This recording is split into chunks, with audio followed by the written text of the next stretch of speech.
Welcome back to Timeless Wisdom Podcast, where we unpack age-old wisdom for everyday living. And it's fascinating to me how even when we're surrounded by all these signs of a creator, right, people might still question or even ignore the existence of God. So today we're going to explore this through the lens of the Quran, specifically verses from Surah Al-Baqarah. It's chapter 2, the cow, those unfamiliar with the terminology. It's a great choice for this topic. Surah Al-Baqarah is the longest chapter in the Quran, Right. and it covers a vast range of subjects, including the nature of beliefs, the importance of submission to God, and the consequences of denying his signs. Right, and I think what's really interesting is how the Quran approaches this question of why some might doubt. It doesn't shy away from the issue, Right. but rather presents a very nuanced understanding of human nature Yes. and the challenges we face in recognizing and accepting truth. Absolutely. The Quran uses the beauty and wonder of creation itself as a starting point. It urges us to look at the world around us, the earth, the sky, the rain that nourishes life, Right. the intricate systems that sustain our existence, and just contemplate their origin. Just taking a moment to really think about those things. The way a seed grows into a plant, the vastness of the universe, it can be incredibly humbling and awe-inspiring. Precisely. And the Quran emphasizes that no human being could ever claim to have created these wonders. Yeah. It's a clear indication of a power and intelligence far beyond our own, Right. a powerful testament to the oneness of God. So if the evidence is so clear as the Quran suggests, why do some people still struggle with belief? What insights does the Quran offer into this? Well, the Quran delves into the human psyche and recognizes our innate desire for ease and comfort. Sometimes we might choose to follow a path that allows us to reconcile our faith with our worldly desires. Right. Even if that means compromising our principles or turning away from the truth. So it's like we're looking for a more convenient path. Yes. One that doesn't require us to confront our shortcomings or make significant changes in our lives. Exactly. And the Quran addresses this by contrasting those who seek such compromises with true believers who find peace and fulfillment in submitting to God's will. That's an interesting point. It suggests that true faith isn't just about intellectual assent, Right. but also about aligning our actions with our beliefs. Right. And the Quran emphasizes that true believers understand that God's commandments are not meant to burden us, but rather to guide us towards a life of meaning and purpose.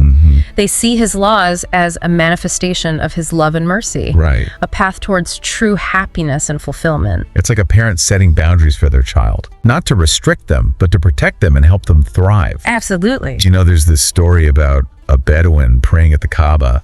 That, I think, really illustrates this point about how even in moments of weakness or doubt, we instinctively turn to a higher power. I'd love to hear that story. So this Bedouin is standing at the Kaaba and he's praying to God, but he's doing so with incredible honesty. He acknowledges his shortcomings, his disobedience, and he says something like, "I've wronged you, and your right over me demands that I don't ask for your help while I disobey you. Wow. But I know there's no deity worthy of worship other than you. Right. Who else can I turn to for help?" What a powerful image of raw, unfiltered human emotion. It really highlights that innate human instinct to seek solace and support from a higher power, especially when we're facing challenges or feeling lost. Have you ever experienced something similar, Yeah. maybe in your own life, where despite doubts or uncertainties, you found yourself reaching out to something beyond yourself for guidance? I think we've all had those moments. In those times of vulnerability, our true nature shines through, Right. and we recognize our need for something greater than ourselves. Yes. But what about those who doubt the Quran itself? How does it address those concerns? The Quran takes a fascinating approach. It directly challenges skeptics by saying, if you have doubts about this revelation, then produce a single chapter like it. That's a bold statement. It speaks to the Quran's confidence in its own authenticity and divine origin. Absolutely, and remember the historical context here. Right. The Prophet Muhammad, peace be upon him, was illiterate. Right, and he wasn't known for poetry or any kind of literary skill before the Quran was revealed. Exactly. So for him to suddenly produce this incredibly eloquent and profound text, Yes. a masterpiece of Arabic literature, Right.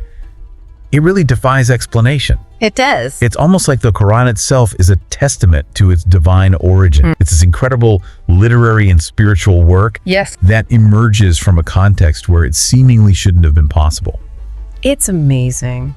The Quran also tackles the accusations that were leveled against the prophet head on. Some people claimed he was a sorcerer, Right. that he was possessed, or that he had learned these things from others. Those are some serious accusations. They are. How does the Quran respond to those? Well, when you consider the prophet's character, his reputation for honesty and trustworthiness, those accusations just don't add up. Right. The Quran points out the inconsistencies in these claims, highlighting his consistent behavior and his unwavering commitment to truth and justice. It's like the Quran is saying, look at the evidence. Look at his life.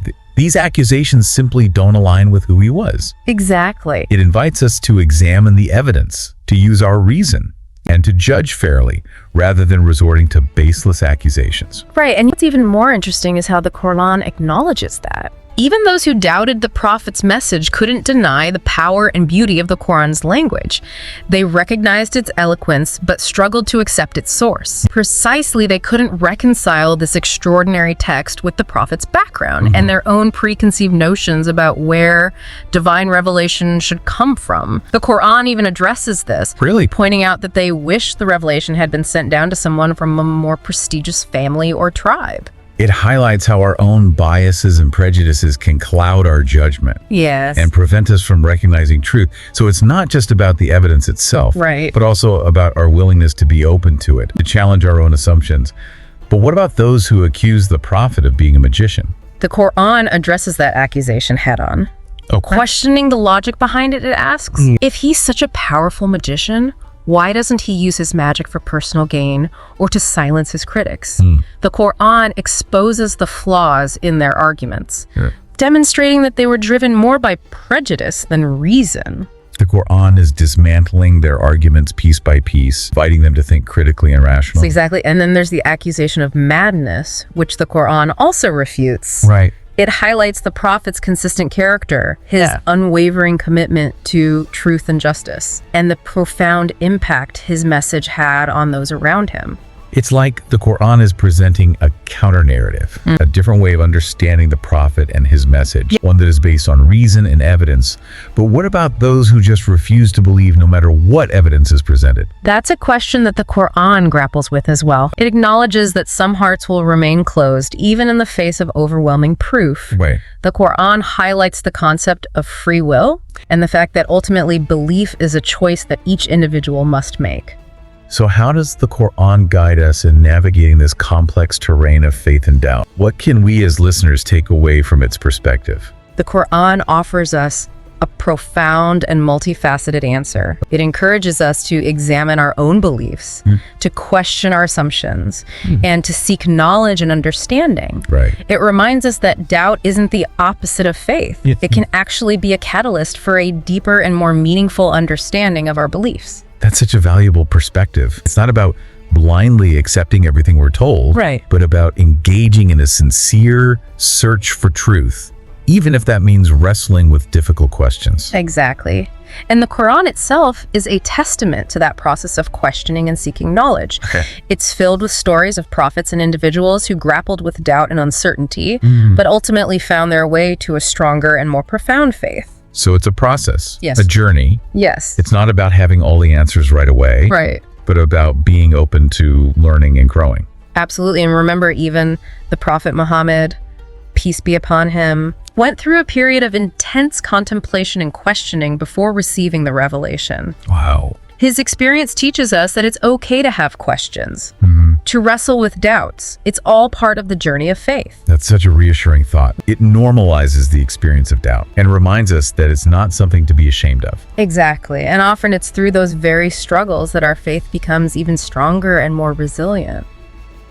So circling back to the beginning of our discussion, the question of why some people might doubt or deny God's existence. What key insights does the Quran offer? Well, as we've explored, the Quran provides a multifaceted answer. It acknowledges the role of human desires, our tendency to seek comfort and ease, and how that can sometimes lead us astray. We're sometimes tempted to take shortcuts or to find a version of faith that fits comfortably with our existing lifestyle, Right. even if it means compromising on some of our core values. Precisely, we want the rewards of faith without necessarily fulfilling the obligations that come with it. Right. But the Quran reminds us that true fulfillment comes from surrendering to God's will, from understanding that His guidance is ultimately for our own good, even if it requires us to step outside of our comfort zones. It's a profound reminder that the path that seems harder, the path of discipline and sacrifice, Yes. is actually the path that leads to greater happiness and peace in the long run. Exactly. It's not about blindly following rules. Right. It's about recognizing that God's commandments are rooted in wisdom and compassion. They're designed to help us live meaningful and fulfilling lives. It's like a parent setting boundaries for their child, That's a perfect analogy. not to restrict them, but to protect them and help them thrive. Just as a child might not always understand the reasons behind their parents' rules, we might not always grasp a full wisdom behind God's commandments. Right. But with faith and trust, we can choose to follow his guidance, knowing that it's ultimately for our own benefit. So with faith and trust, we can choose to follow his guidance, knowing that it's ultimately for our own benefit. Absolutely. It's about having that faith even when we don't have all the answers, even when we're struggling with doubts.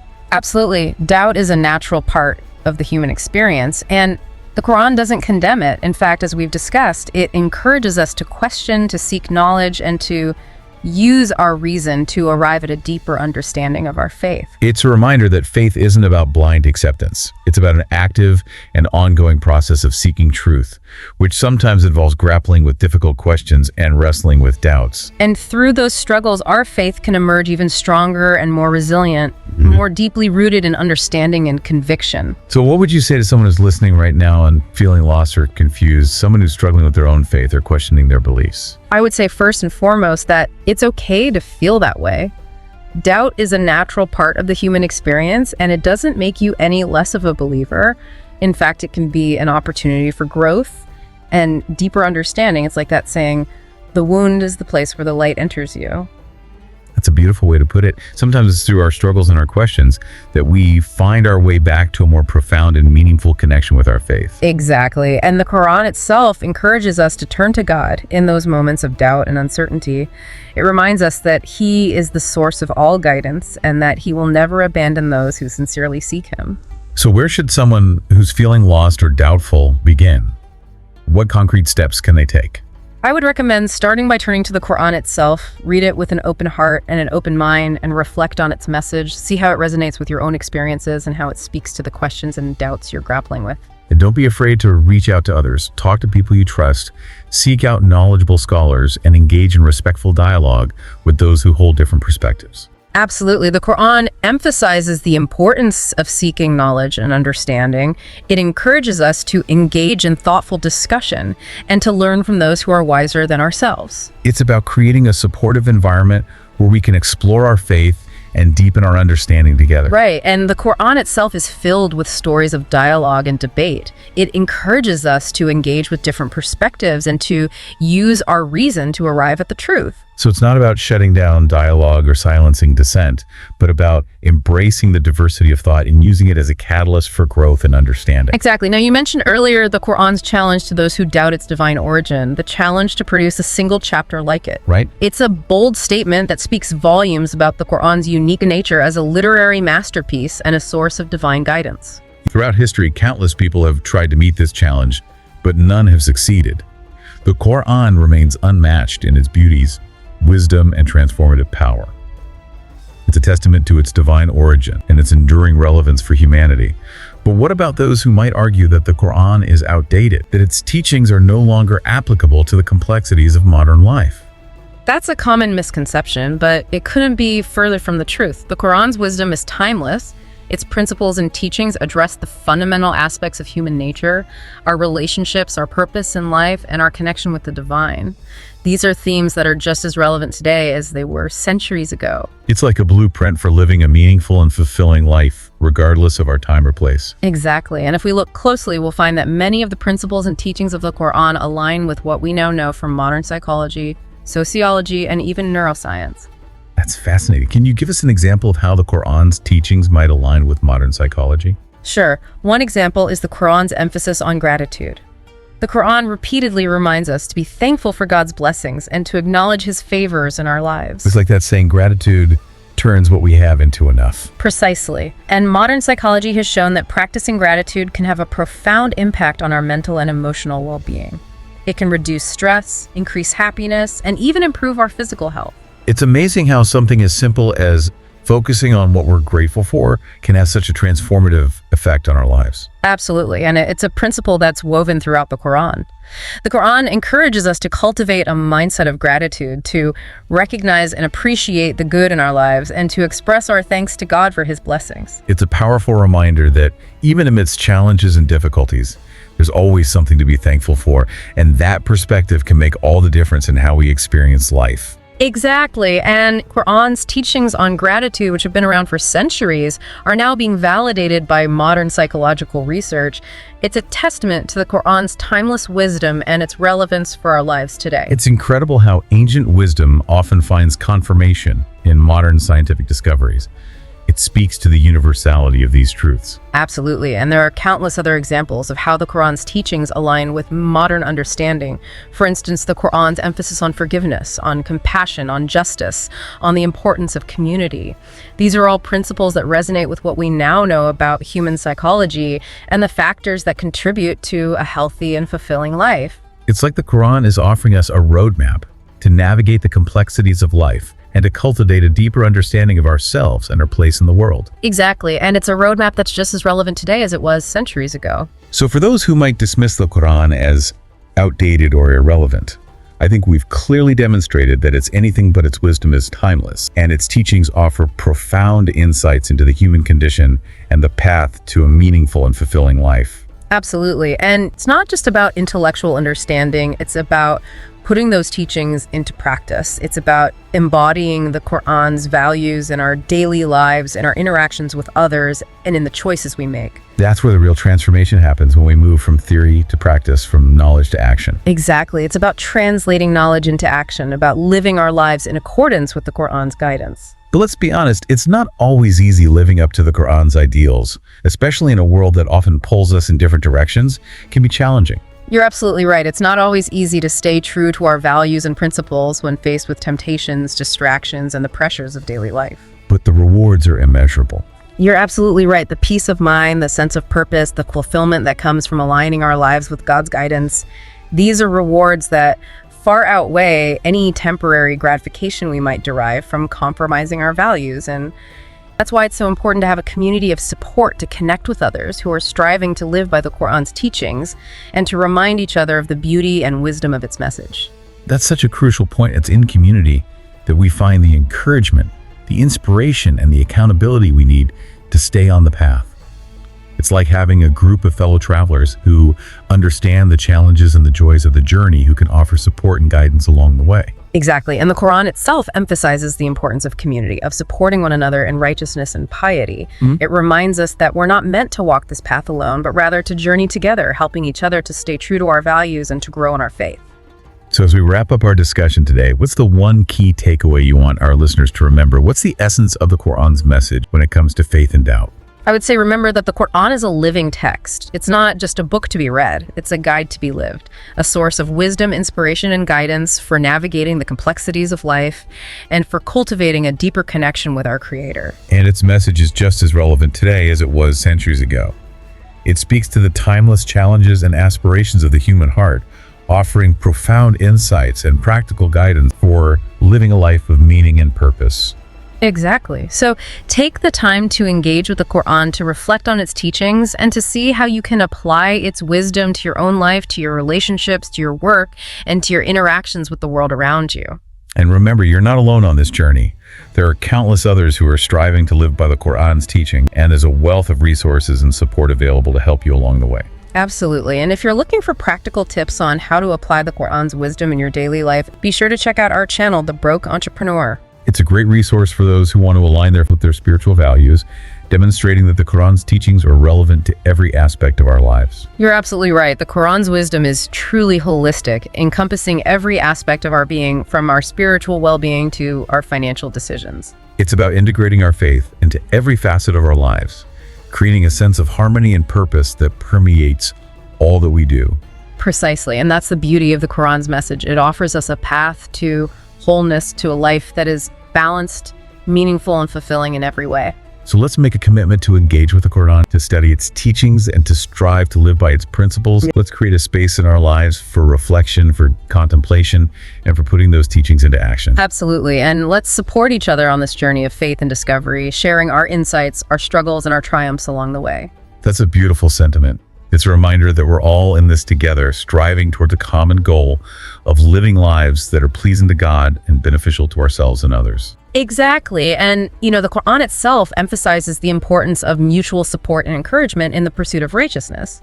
It reminds us that we're stronger together, that we can achieve far more when we work together towards a common goal. So let's cultivate that spirit of collaboration and support, both within our own communities and in our interactions with the wider world.